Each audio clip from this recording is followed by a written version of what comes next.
You'll need a felting block and two kinds of felting needles, coarse and fine.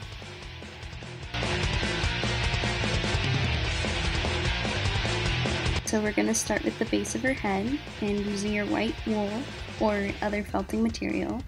So just start forming a round shape and stab at the wool. Make sure to not stab at a diagonal, but rather up and down. This is the round shape we're going for. Stab until the shape is dense.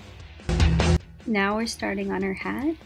Using your fine needle, apply a thin layer of black wool across the back of her head. Apply black to the edges, leaving the face white.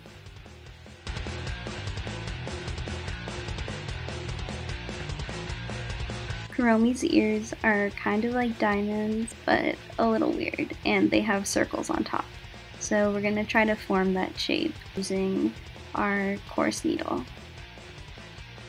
Using your fingers and the needle, mold the felt into the desired shape. This process requires a lot of trial and error, but felt can always be added if a shape is not symmetrical. Now I am making tiny balls for the top of the diamonds, attached with a coarse needle. Here are the finished ears. Now we are going to attach the ears to the head, and to do that we're going to use the coarse needle and just stab the ear felt into the top of the head felt. It helps to go from every side of the ear into the head. Now that her ears are done, we're going to do the front of the hat. It kind of looks like a little widow's peak. Now I'm adding to the sides. All of these details are done using a fine needle. Now we're making her eyes.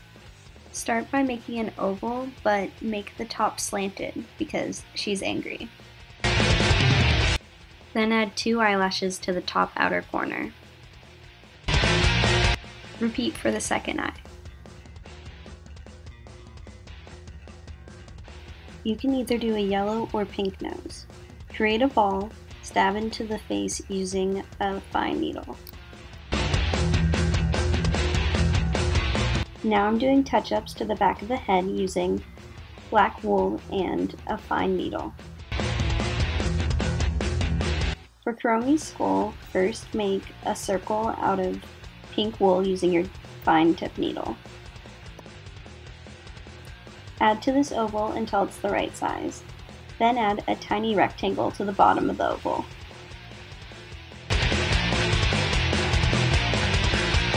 It should look like this, kind of like a mushroom. Now make tiny dots out of black wool for the eyes of the skull.